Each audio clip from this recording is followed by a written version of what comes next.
to the third tone and the beginning of the Ajna binary.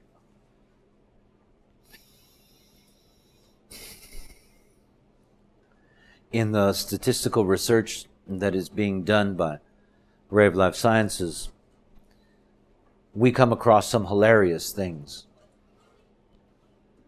And one of my favorite jokes, one of my best jokes so far, is a statistical study of the significance of centers in the nine-centered matrix. I don't want to go into the technical description of how that works. Basically what it is to find out initially if there are any centers that have no significance. Then of course the whole matrix breaks down. Then to be able to see the graduated differences between significance. In other words, which centers are more significant than others.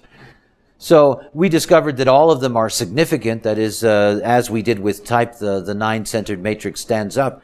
But what was so fascinating was that on a scale of significance, the least significant center was the Ajna.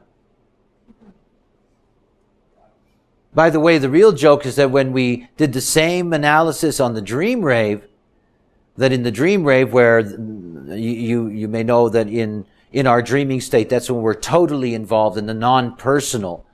And in the dream rave, of course, the center that's the least significant is the G. So in dealing with the Ajna center, you know, it's one of these things, it's the great joke of what it is to be a human being. Here we are, you know, and here we have this wonderful mechanism, this mind of ours, but it is the least significant. It does not have inner authority. It is not going to be able to tell us what is correct for us to do, not do, all of those things. However, it is about us having the ability to store and communicate with each other the experience of existence. I mean, that is what it's about. You know, mind is there so that we can communicate, that we can interact, and that we can hold ourselves together as a whole. Because that's our main mechanism for holding ourselves together, is that through mind and through the collective mind, we are able to establish what is and what isn't the world. And you'll notice that when you get into the mind, you have nothing but the collective. You know, that's one of the things that separates the tribe from the collective so profoundly. I mean, the tribe is not into the mental trip. It's not what they're about. And of course, the collective is entirely into the mental trip. That's what they are about. You know.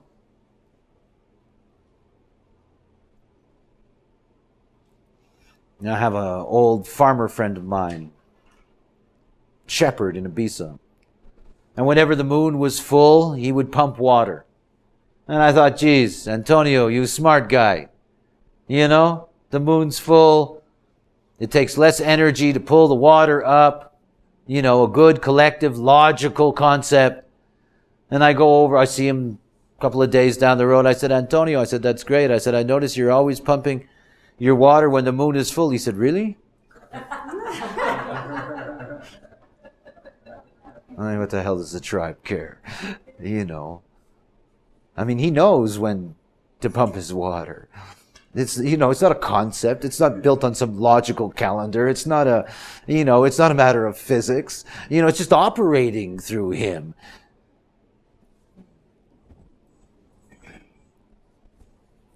I'd tell another story, but this is on tape, and I wouldn't tell that story about him on tape. Anyway. Yeah, right. We'll wait till the break. Okay, so we've got the Ajna binary. The first thing I want you to notice about this Ajna binary is that the third tone is related to the logical process, and the fourth tone is related to the abstract process. That's the first thing to recognize in terms of looking at streams and understanding the way the streams work relative to the sense. Here you can see that the sense is the eyes. And we are talking about the visual, but of course we are talking about two different ways in which the visual operates. We have outer vision and we have inner vision. The 17th gate, the gate of the right eye, is the eye that looks outward. And I'm speaking of that at a genetic level. That the 11th gate, that the gate of ideas is the eye that looks inward. Now, these are metaphors, and I'll talk about the process as we go through. But the important thing to recognize about this department is that this department is very different because obviously, given the insignificance of the Ajna, it has absolutely nothing to do with our survival. There's nothing to do with our survival. It isn't anything that's going to make us secure or insecure. It isn't about having enough to eat. It isn't about any of those things. It's about what to do and what not to do. The basic morality of the mind. Oh, we're touching something deep to all of us here, eh? This is the basic morality of the mind. To do or not to do.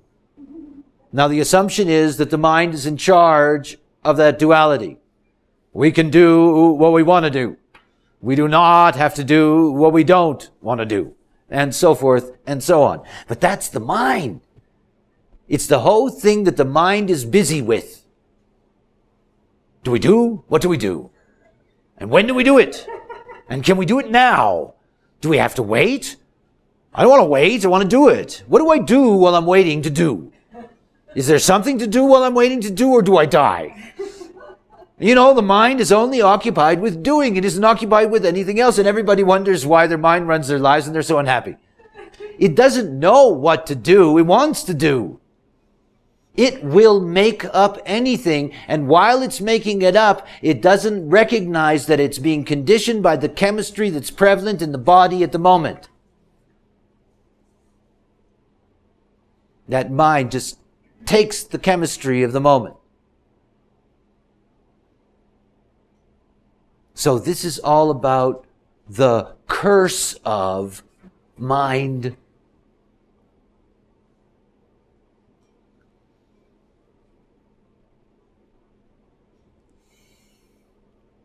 The third tone.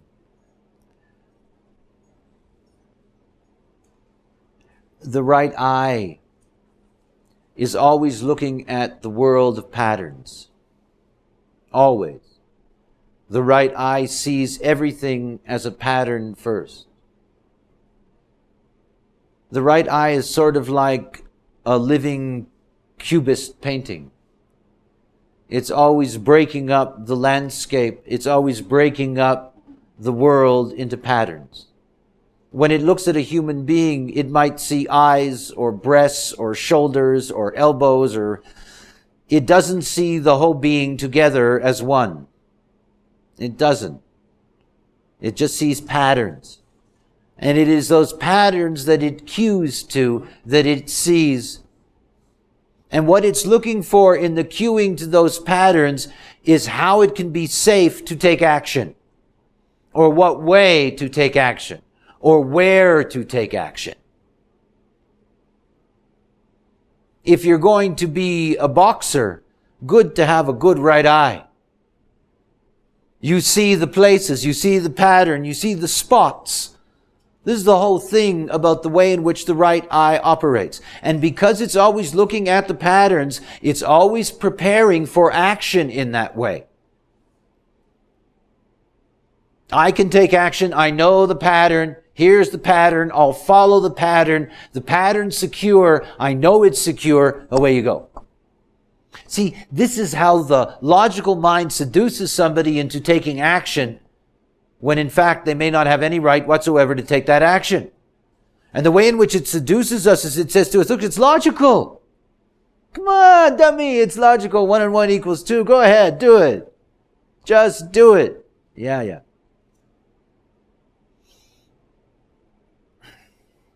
I've always tried to find a way to properly insult the mind and put it in its right place, you know. And the mind, I've always reminded you, is this little corporal in the research department that wants to be dictator. And it's amazing how many people allow, you know, this uncontrollable, weird thing, you know, to become the dictator and the controller of their lives. And human beings do it all the time. And of course, because the mind at the genetic level is only interested in what to do or not to do, in other words, the morality of being involved in life, that our minds naturally jump from that and take the assumption that because we dwell on it, it is what we're about. You know, I think, therefore I am. And other stuff like that. We're also going to see that in looking at the Ajna binary, we're dealing with two very different aspects of the collective process. Now, one of the things that's interesting statistically in our research is that there's very little significance between the abstract and the logic. Very little. In other words, they are not simply mirrors of each other, but they are complementary mirrors of each other. Yet it is only the logic for us that can be reliable. Because the logic being rooted in its pattern will be reliable because it means that it can be authenticated in the same way by somebody else. That's why when you do research, anything that you research has to be duplicated by any other independent body. It's the way in which logic assures us that it's legitimate. But of course, you don't have that with the abstract. It's not possible with the abstract process. There is no pattern, and there is no logic. There is simply what appears to be the chaos and flow of things. Now, that's a very different kind of vision. And it says something interesting about the way in which mind works is that the inner vision is chaotic and the outer vision is seeking order. You know, this is what we're doing all the time. We're moving from the chaos to the order. Now, remember something about our eyes. We always assume that our eyes are watching and taking in. But our eyes are creating each instant. We recreate the world each instant through our eyes. After all, you know, we see what we're conditioned to see. And we give it the names we've been conditioned to give it. And because everybody agrees to that, you know, that this is a room and we're people, you know, then everybody's comfortable because that's a nice secure pattern for us all. But the mind on the inside is chaotic. It's a place in which things can come into form.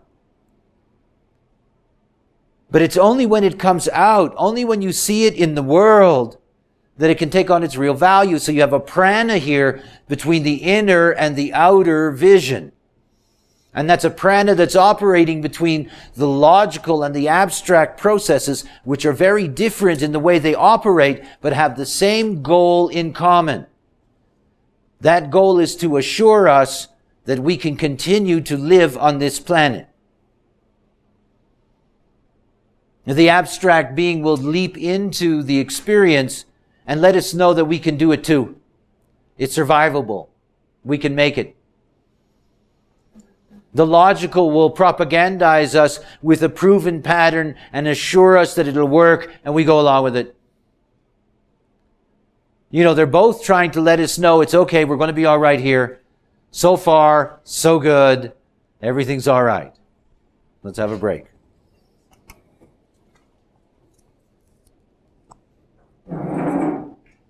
Antonio, you've been kept off the tape.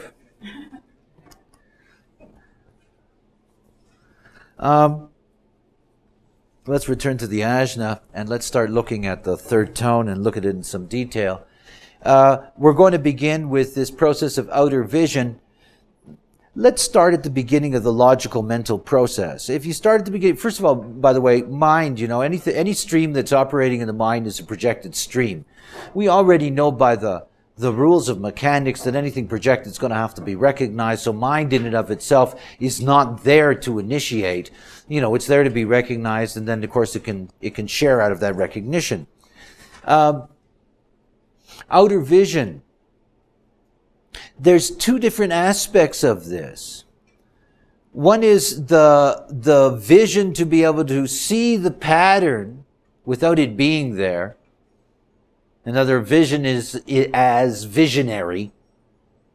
And also the outer vision in the sense that you are seeing the patterns. Now, every part of the mind that's taking in pattern is always questioning, because that's the pressure that we get from the 63rd gate. In other words, we can never escape the fact that our whole mental processes are under enormous pressure. So we're going to be under pressure to be able to see the patterns, but at the same time we're under pressure to visualize the patterns.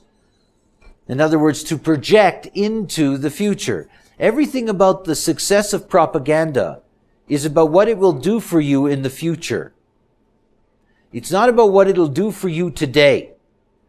It's about what it'll do for you in the future. This is a projection. This is moving you safely in space, saying you're going to be able to go from A to B and everything's going to be terrific.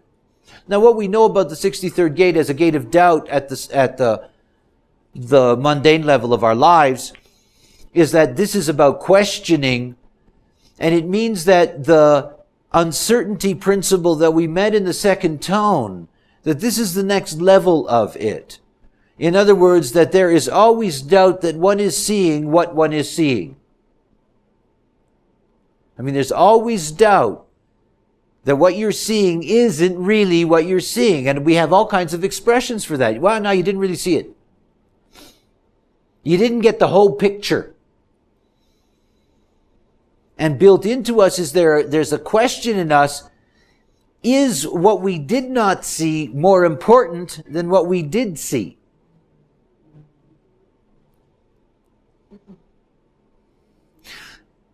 We can never escape morality in the collective. And of course, so much of the way in which we question is rooted in the morality. In other words, something that feels good to us is rarely questioned. Something that feels bad to us is questioned. So the doubt that starts our whole process tells us a lot about us genetically, that until we get to a point where we can give something a name, we doubt that we can really see it. That's why they always have difficulty at lineups. You know, if there's a crime, somebody does something and you're in a room, it doesn't really mean that you're going to be able to recognize those people. It doesn't. They don't have a name for you. They don't have a name. It's one of the amazing things about seeing is that you need to be able to put a name to what you see. That's the whole logic business. I mean, after all, that's the way in which we have built our collective intelligence. The more names we can give, like taste, you know, the more variety that we get, the more names that we have, the more sophisticated we become, the more variables we have to look at. You know, that's why it seems that as we get more and more and more sophisticated, it seems like it may be harder and harder and harder to come up with a simple truth. I know that's not true. However, you know, the need for perfection and the driving force behind the logical process means that doubt is sought wherever it can be. It's an endless process of questioning. Endless process of questioning. It doesn't stop. And as long as we're going to be in those forms, it doesn't stop. I mean, we can never give up doubting. Never, never, never, never. Doubt so ye may be free. Something like that. You know, never, never, never give up your doubt. Now, not being a 63, I can really say that. You know, that's not speaking out of my design.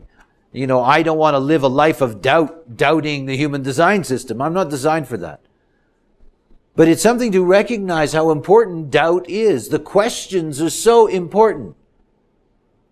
When you get to the fourth gate, you see that it all changes. The answer is important.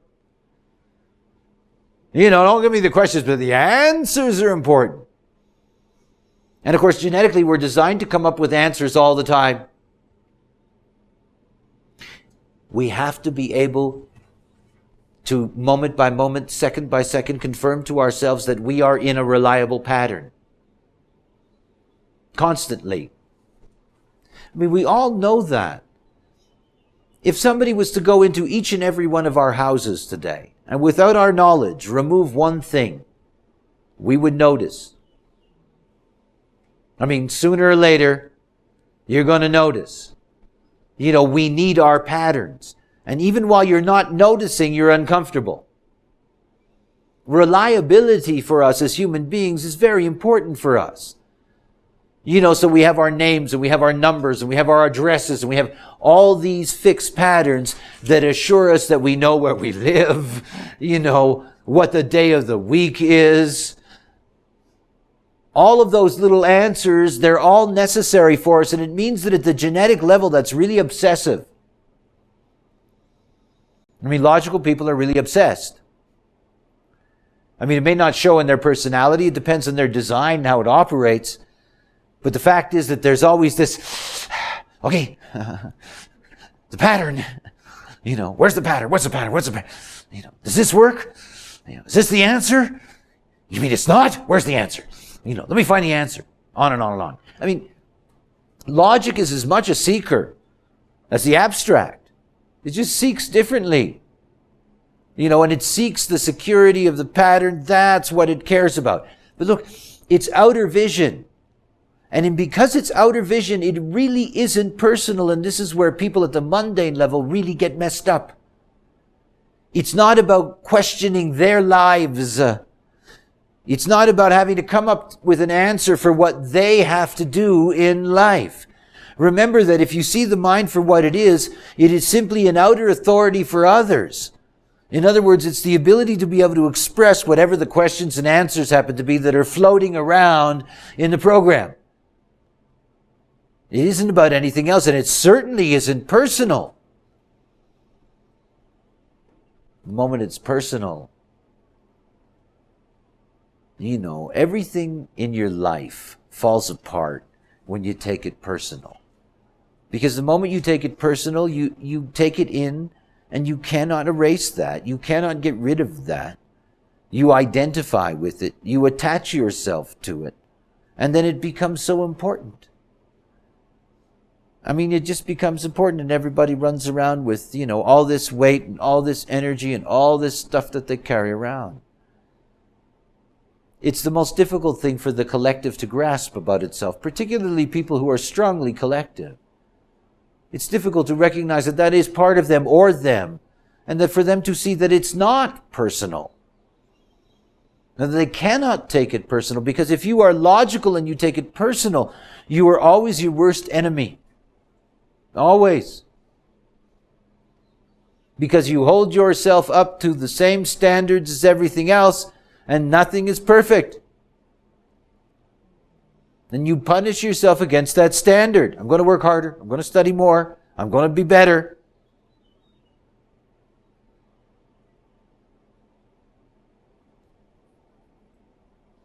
It's not the fault of the genes that we take that personal. It's our lack of awareness.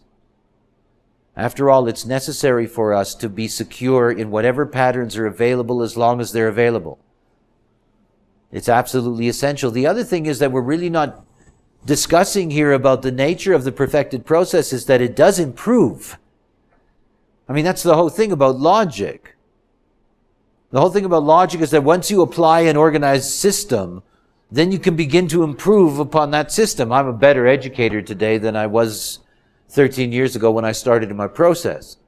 There is an improvement that takes place. The telephone that hooked us up, at the turn of the century is a very different communication device today.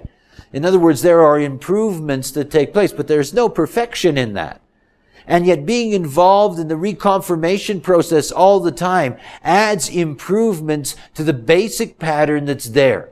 So genetically, it's a very important instrument for us. It's not about just saying, look, you got to be organized. It's about saying that by being organized, you have to become more efficient. This is the efficiency department. I belong to the efficiency department. This is where I am in the Department of Planning.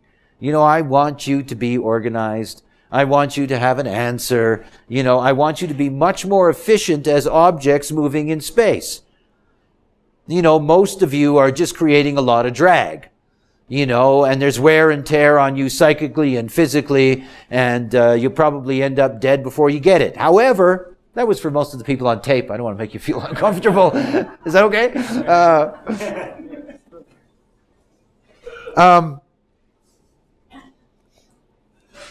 However, it's my last course. And I don't need you anymore after this. And I could get real nasty.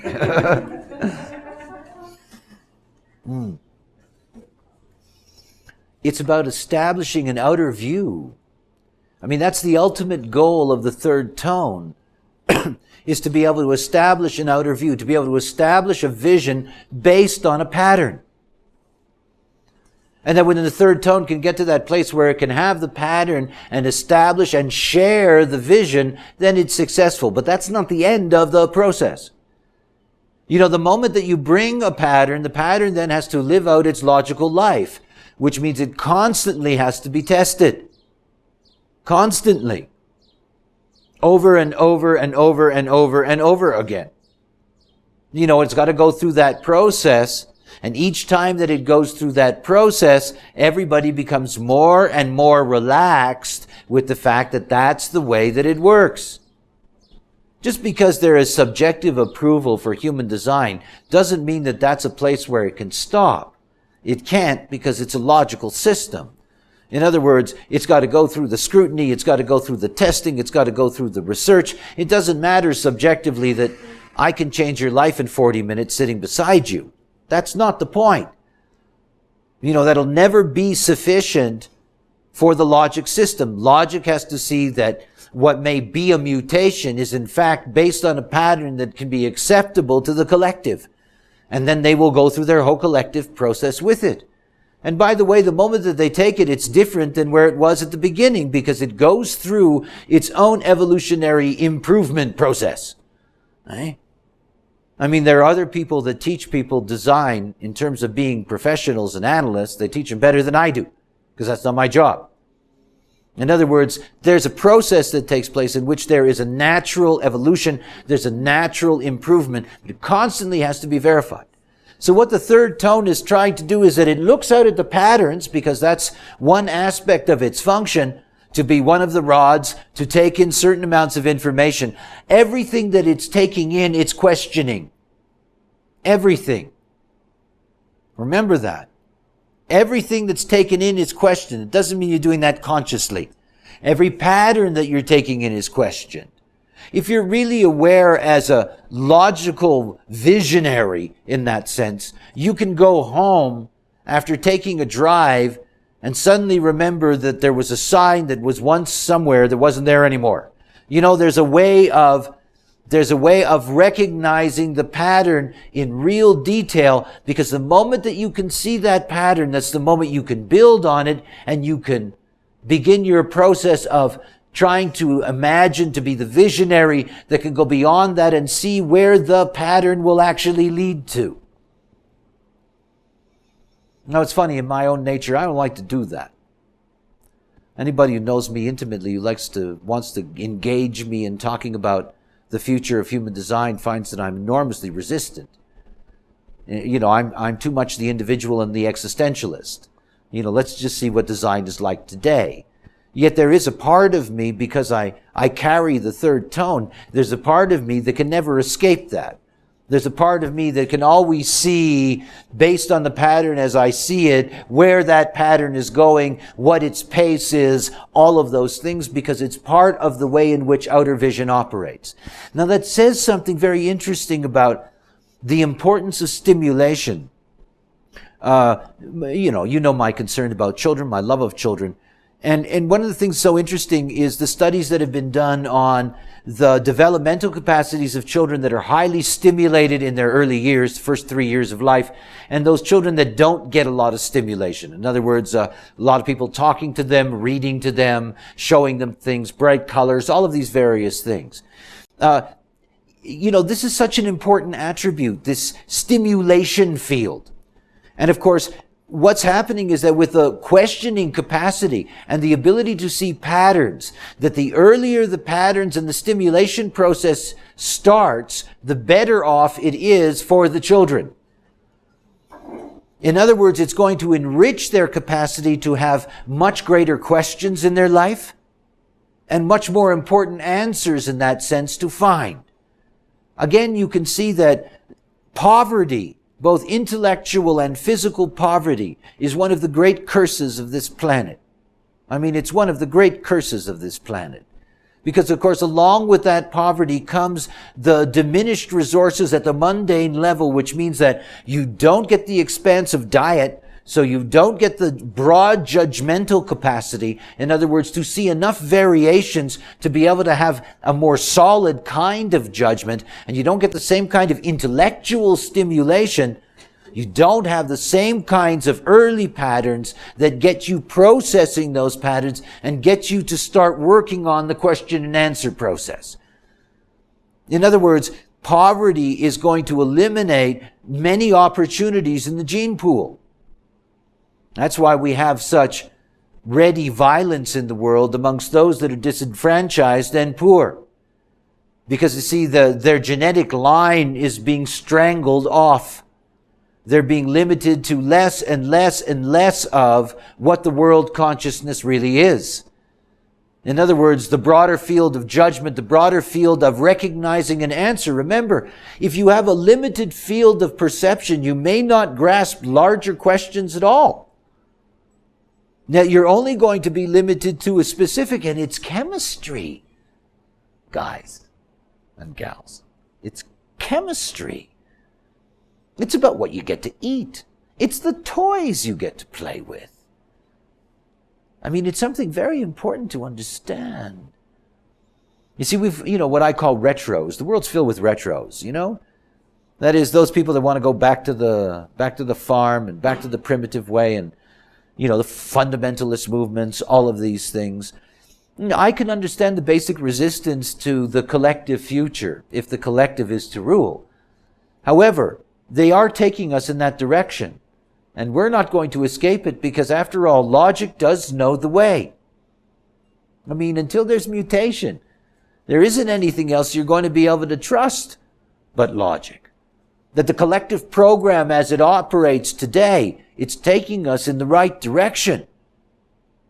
But what it means is that unless we have equability amongst all of the various tribal groups so that they all get access, they're not going to have the same kind of opportunities, and they're going to be limited, which means that the collective is going to be dictated by only first world nations.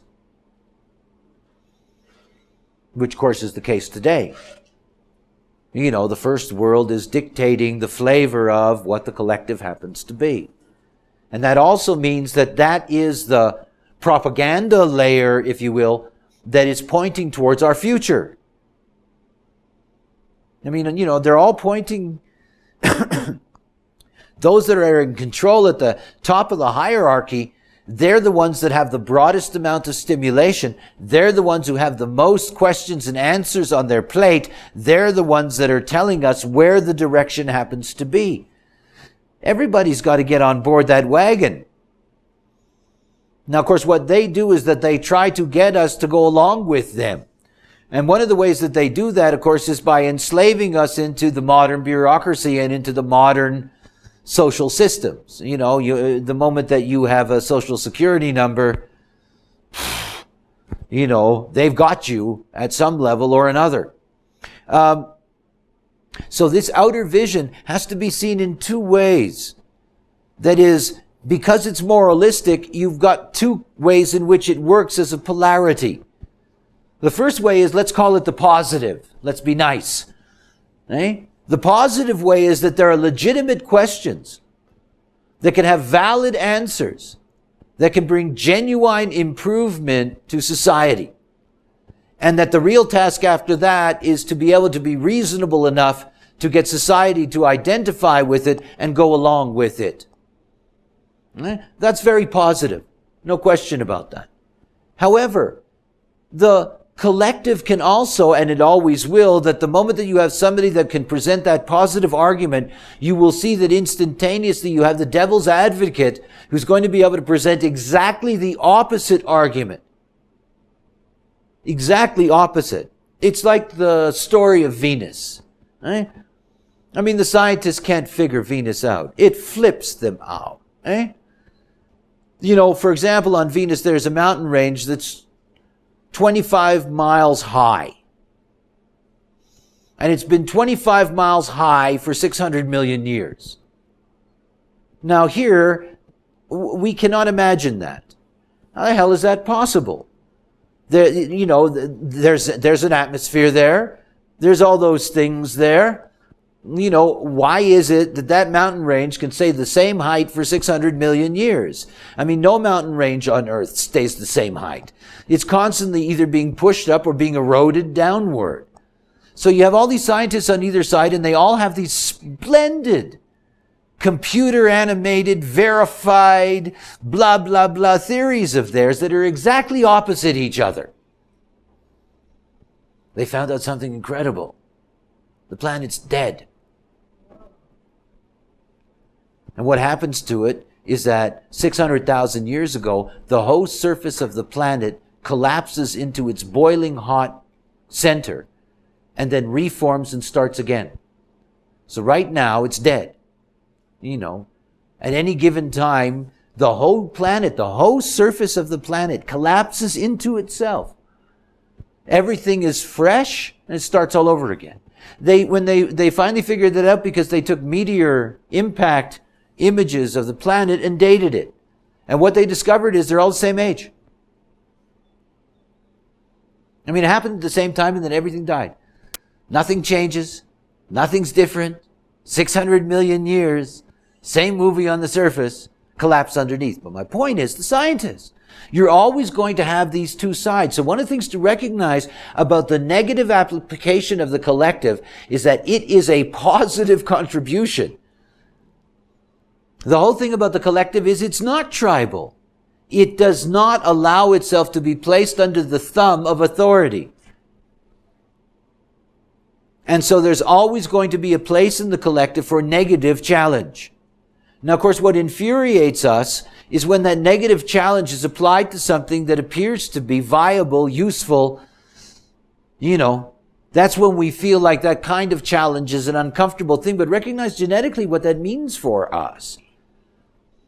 We're meant to be argumentative creatures. There's so many people in my life who don't like to argue. You know, they don't like to fight, what they call fighting or squabbling or, you know, this or that. It's a very, very important part of being. I mean, it is essential to the logical way. It's absolutely essential. I mean, even if you want to agree with somebody logically, argue with them first. It brings out the best of the logic or shows you that it's weak. You see, we're meant to be that way, but of course you can only be that way if you don't take it personal. It's collective. It's just sharing. And if you don't have to do anything about it. The fact that somebody disagrees with you doesn't mean that turns into hitting them. It doesn't have to become an action. But you see, we run away from that because we've got a whole psychological trip with all of that. But the fact of the matter is, it's incredibly valuable to us from the logical point of view. From the logical point of view, nobody should be able to say, this is it. And everybody is there going, yeah, right. Yeah, that's it. See, this is what the collective detests in the tribe, the sheep mentality. Eh? I mean, the collective want to condition you to be sheep. That's different. Natural sheep is what they don't like. You know, it's like, nah, they'll follow any duck. And of course, in the collective, that's never there. There's always in the collective, you always have to carry your armor. Always. Because there's always somebody who's going to take a poke at you. And it doesn't matter who you are, nor what position of authority you're in. And of course, if you don't allow that to happen collectively, what you get is assassination. Kill them. If they don't let us challenge them legitimately, we get rid of them. The collective is very interesting. So the whole thing to understand about the collective mind is that the collective mind is here to argue. Now, I was very fortunate. I grew up with a right-wing intelligent father. And of course, that was great fun growing up. And everything was an argument. Everything. And it bothered everybody in my family. It didn't bother me. I loved it. It was great fun to watch him turn red. It was one of those things where it was, but the whole thing out of that, I learned a lot out of that. I was growing, I wasn't, my logic wasn't necessarily consistently right. So I got put in my place a few times. That was great. And you don't know until you open that up.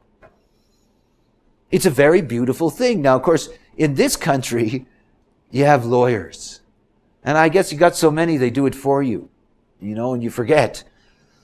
But again, really, it's so important to understand that argumentation, going back and forth, going through that process. If you don't take it personal, if it's not emotionalized, if it's not a question of ego and your identity and all of these things, then you'll see how beautiful it is.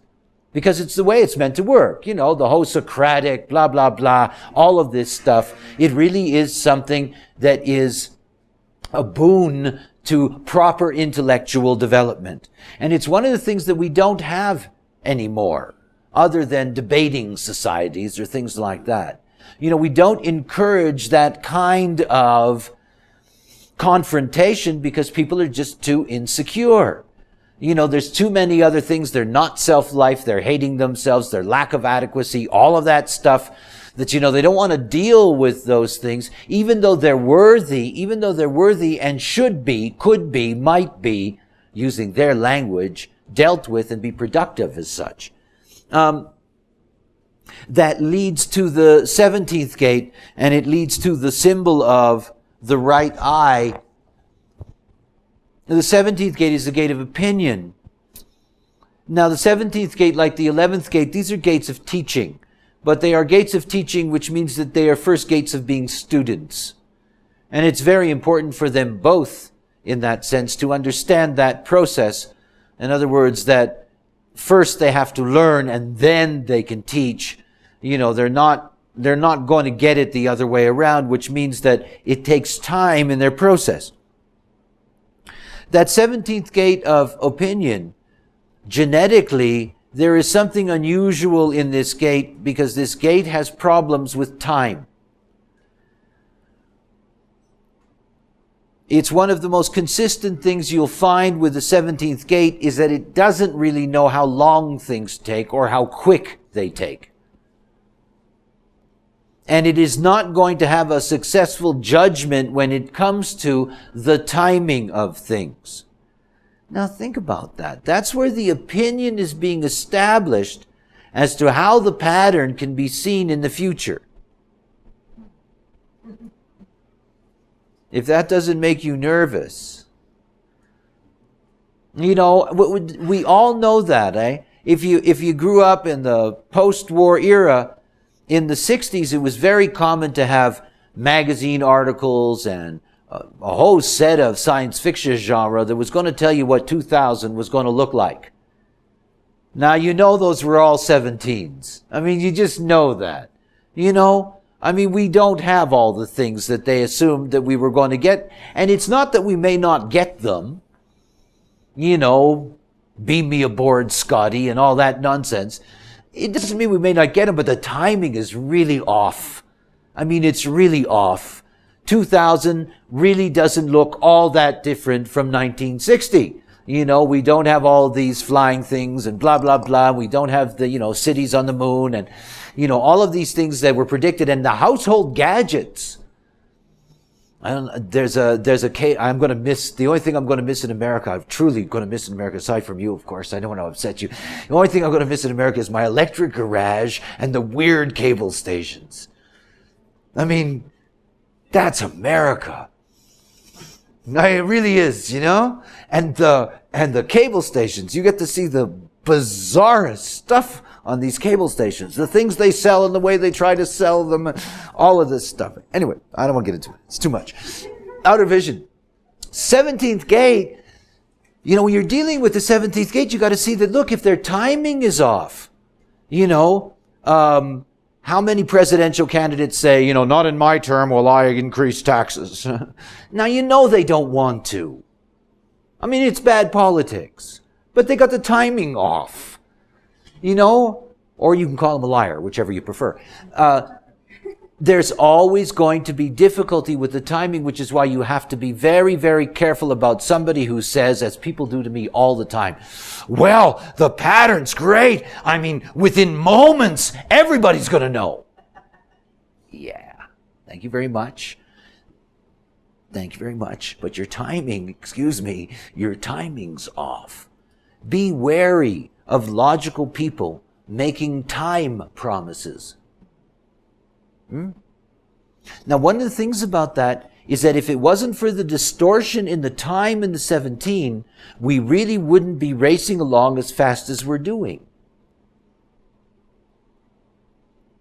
I mean, not being able to grasp the time properly always makes us feel even more inadequate and pushes us even faster to try to make up for the lost time. You know, well, I'm going to stay with it. You know, I thought I'd have it done in 2 years, but I'm going to stay with it. You know.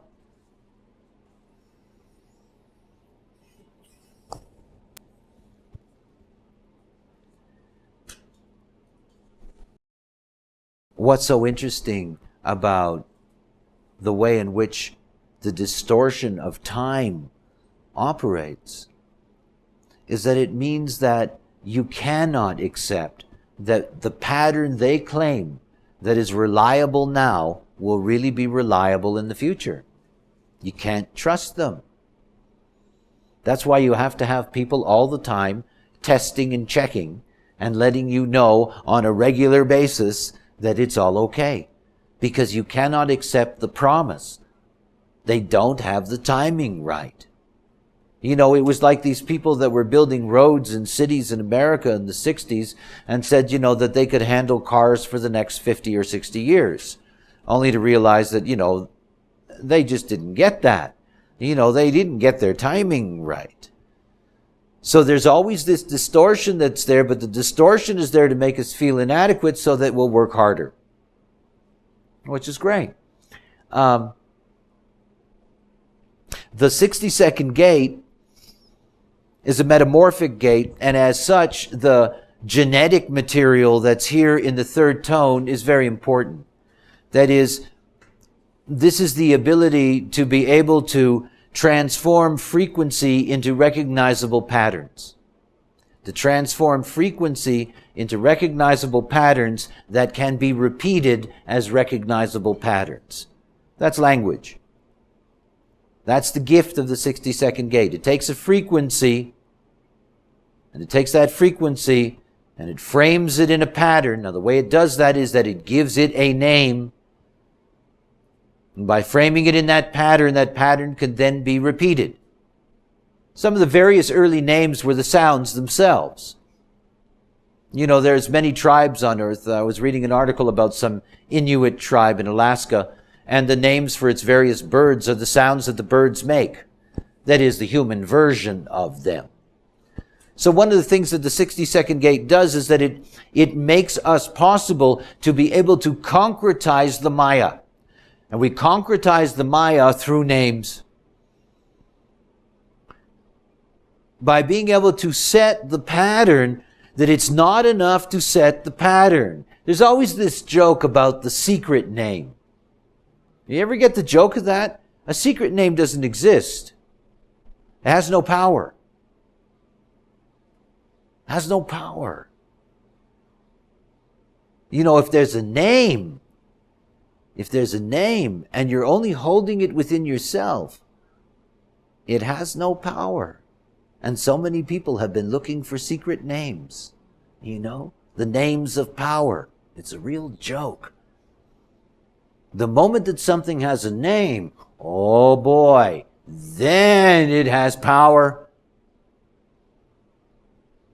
So the way in which we concretize the Maya is that we take a frequency, we put that frequency into a fixed pattern, and then we identify that pattern with a name. And the moment that we do that, that's the moment we've got to propagandize that. In other words, we've got to get that to somebody else. We've got to share that with somebody else. And when they go, you go and say, no, tree.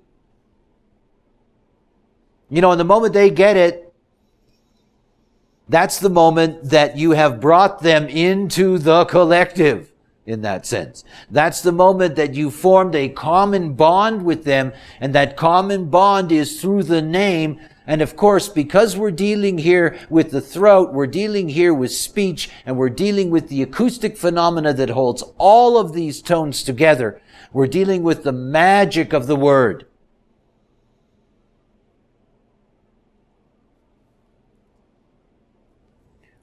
I don't know how many of you have the experience of speaking more than one language. And I've always enjoyed speaking many languages because I've always enjoyed the impact on my vanity. When you first learn a language, because your vocabulary is so limited, you're really dumb. No matter how intelligent you are inside. I can remember when I first started to speak German, I felt like a 2-year-old. You're limited by the formulas that you can use. You're just limited by them. Your ability to be able to grasp concepts. Here I am, an intelligent man, and all I can do is, pay for something because they can tell me how much it costs. But, I don't know what the hell's going on. And I watch because I have many languages and I speak each of them at different levels of proficiency, and my intelligence is relative. It's relative to the magic that I have in the stored formulas that I can use. I can describe myself, I can describe a concept, I can get my message across much more efficiently the more magic I have as a tool. So one of the things to recognize about the whole process of outer vision is that outer vision is about telling everybody what you see. And if they don't give it, giving it a name so that they can see it like you see it. And if you can see the same things together, you form a unique bond. I'm so looking forward to this summer in the retreat that I'll be having in Spain. Because I go back to having my cosmopolitan classroom. And it's fascinating. Because all of those people, whether they can speak to each other or not, whether they share the same language or not, they can look at the body graph.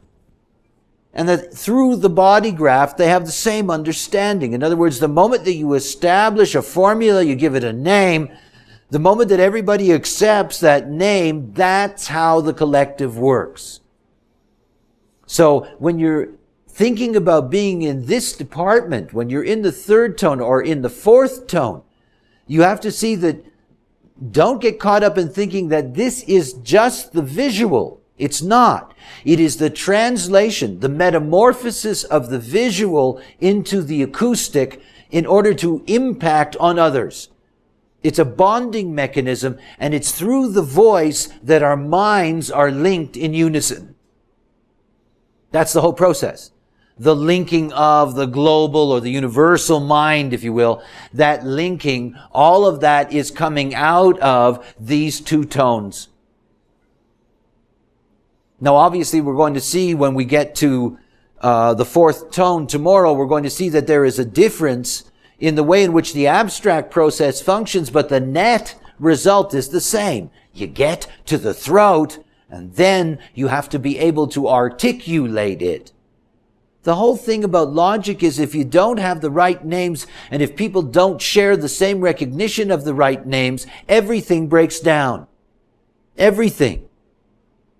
So you've got to go through this process of establishing everything in a reasonable way. You always know that somebody trying to be logical when they are unreasonable, you know there's a problem. And one of the things to be clear about the nature of the 60-second gate is that because it's a metamorphic gate, what it is really trying to do is that it's trying to fix that pattern at the same time that it's telling you that pattern. Let me put this another way. Memory and the way in which memory operates at the mind level. Every time that you take something in that's interesting for you and you put that back out into the world, you remember it. In other words, it's much easier for you to learn how to keep things, store things as memory. All you have to do is put them back out. Now think about all the things we've been describing. In other words, genetically we're designed to have enriched minds. Truly. Enriched minds. The only reason why we don't have enriched minds in that sense is because our minds are occupied in doing what they're not intended to do, which is run the life, which means that your mind is always occupied with concerns about why you did this or why you did that and what you're going to do and what you can't do. Endless energy being used by the mind when in fact all you have to do is listen to your basic strategy and honor that strategy, and mind goes back to doing what it does best, talking. And yet the more we share of our experience, the more we talk out of ourselves to the other, the more successful we are and the more secure the patterns are going to be. In other words, we need to share all of that information, that it is essential for us, and not to share that information in an environment where everybody is hearing what they want to hear. See, once you give something a name, it doesn't stop. Remember, there's no perfection. If you give somebody a name, you'll end up with a nickname. It never stops. It can't stop. And the moment you give somebody a name, there's going to be those that like it and don't like it. There's going to be those who want to use it and don't want to use it. I mean, one of the comedies in the world today is Myanmar. Or Myanmar. Everybody was happy with Burma. Everybody was happy with Burma. It's like Zimbabwe. There were people who went along for 150 years and Rhodesia was fine. And all of a sudden you got a name change and it's a different country. What is Myanmar? I don't know. And it's a whole starting over. I mean, it's not like Burma disappeared. I mean, they're still there. They still make the best opium in the world and sell it to people. They're still there. But they got this new name and you don't know them anymore. What country is that? I don't know who these people are. See, the name business is a tricky business. And the moment that you have the majority that's going to stay with one name, you got problems. Remember in this country with Muhammad Ali. How funny that was to watch that played out as a melodrama in society. And the people that wanted to upset him, they wouldn't say his new name. Names have power. And we're going to argue over them because they do have power. That's the whole thing, after all. And who's going to be able to use that power? I mean, that's the business of logic. The 1762 is the channel of the organizational being. I mean, that's what it's about. And genetically, we're here to be organized through the word. Organized through the word. So this is the way it is, they will say to us. Now, it's often easier to accept that this is the way it is than this is the way it will be.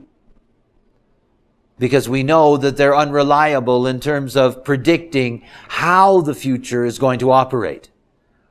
They can see the framework of a pattern and its movement, but they have no way of seeing how ultimately it can operate in time. They just don't have that.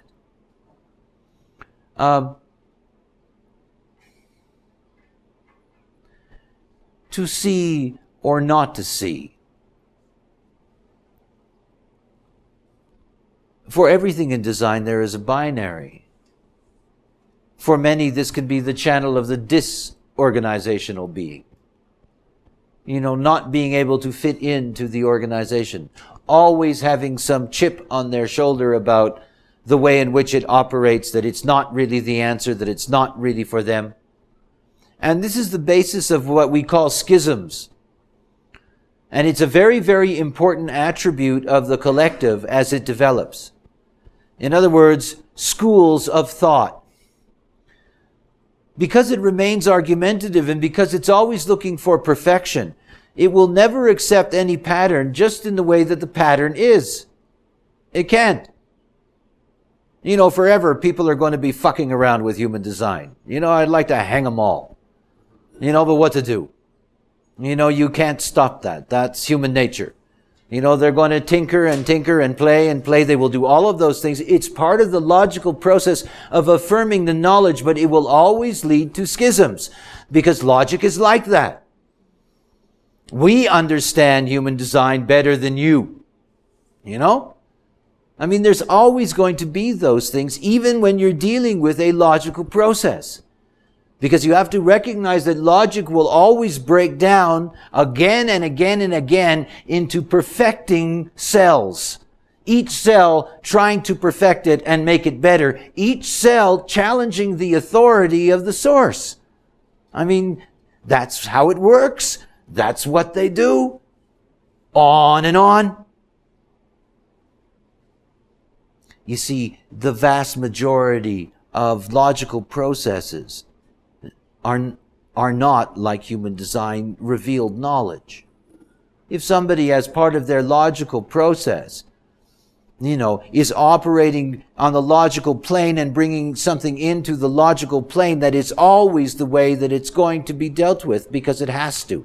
It has to be challenged. And there will be different schools of thought. It is always going to be that way in terms of anything that's natural in the logical domain.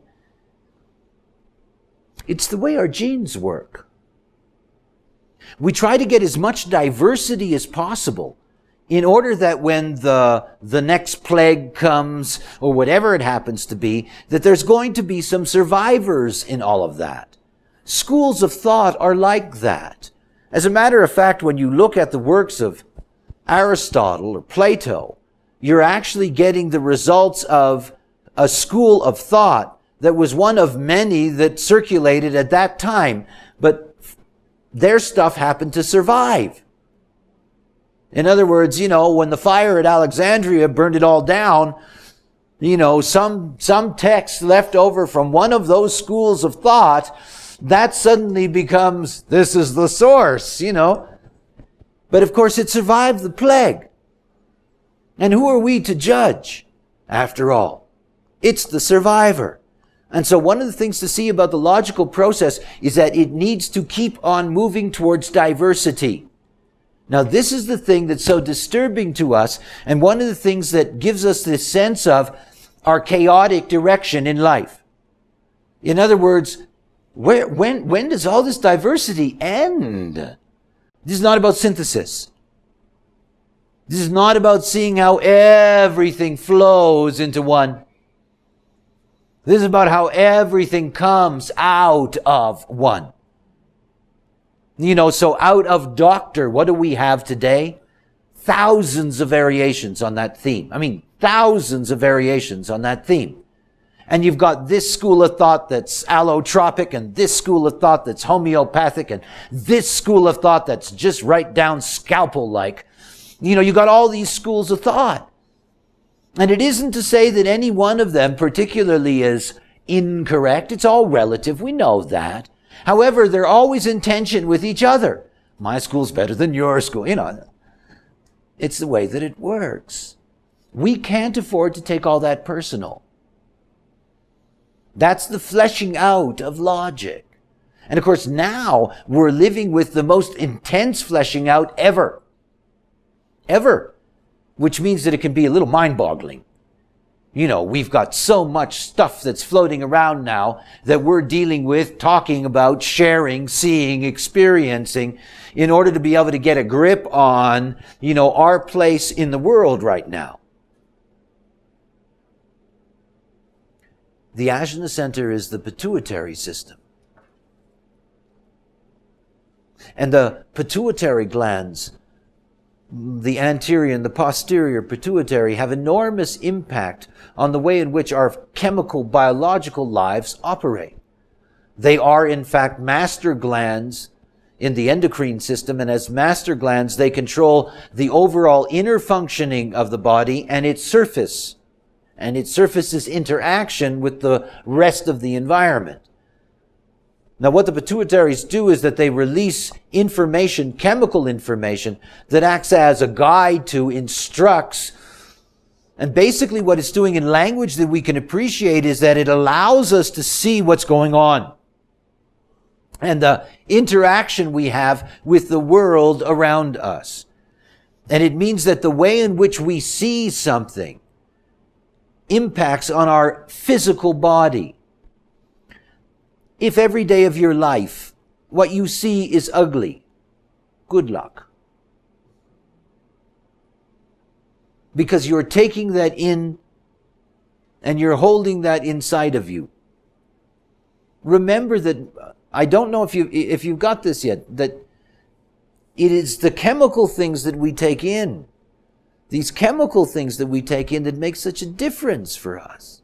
In other words, we do need the stimulation. You know, we do need the variety. We do need to accept the place of the diversity. We need all of that. Yet at the same time, we can't afford to be fooled that any of it is safe for us, acceptable for us long term. You know, we have to be able to argue about and be secure in whatever the pattern happens to be in the moment, because that's the thing that's so important to us. It's not about whether or not this is going to get to there, or whether this school of thought is right or wrong. Whatever school you're in the moment, you know, as long as that's operating correctly for you, that's fine. But it's all about telling people, talking to them, arguing with them, dealing with them in that way. Now think about how perverse we are. Instead of doing that outside, which is the way we're intended to do that, we do it inside, to ourselves. We argue with ourselves. We tell ourselves we're not doing the right thing. No, I shouldn't have done that. That was a terrible thing to do. We tell ourselves when we're going to do it. Next week I'm leaving for la la la. You know, we go all that stuff and we take it all inside and we argue with ourselves and we really don't like it. Instead of putting it outside. You know, it's that old cliche about everybody thinks that they're all alone. All alone in their problem, all alone with their difficulty, whatever it is. And of course, everybody on the block has the same thing. And that by opening that up and by communicating that, because that's what you see, you know, that's the only way in which you're going to get the collective to get behind the bandwagon. I mean, after all, if you're at a political rally and you've got that 16 beating the drum, doesn't mean everybody's going to jump in line. It doesn't. Human beings at the collective level need to be impacted mentally. Mentally. They're not going to get carried away by, you know, just the fact that there are banners there. They want to understand what's going on before they can get involved. The other side of that is that in the way it actually works most of the time, the 16 never gets a chance to do anything unless the 62 can actually build a good case for it. And in the world that we live in, with so many people living on the mental plane, you know, these tones that are designed to operate through the mental frame, they can end up creating more problems than they solve. Simply because, you know, the fact that you have this ability to be able to look and see the pattern, you know, the assumption that you can do something about that you can live that pattern, act it out, follow it through. I mean, that's torture. Can't do that. What we can do is commune. You know, you notice that when you go back and forth between people who know design and people who don't in terms of the way in which a conversation works and what exactly is communicated. I mean, the communication level is different. This isn't about better. This is just about different. It's essential to understand that when we're communicating with each other in a depersonal way, that we're enriching each other's lives and we're enriching the totality. It's the only thing we learn. It's the only way we truly learn anything. We learn it through the interaction with the other. And that's the whole point of all that. It's not about that person living out their own vision. It's not about that person getting caught up in their own mental trip. And it's not about creating a mental trip for other people. It's about establishing what is reasonable that somebody can trust. What is reasonable that somebody can see reasonably that it's reliable. It's the only concern of the logical mind. People going to school.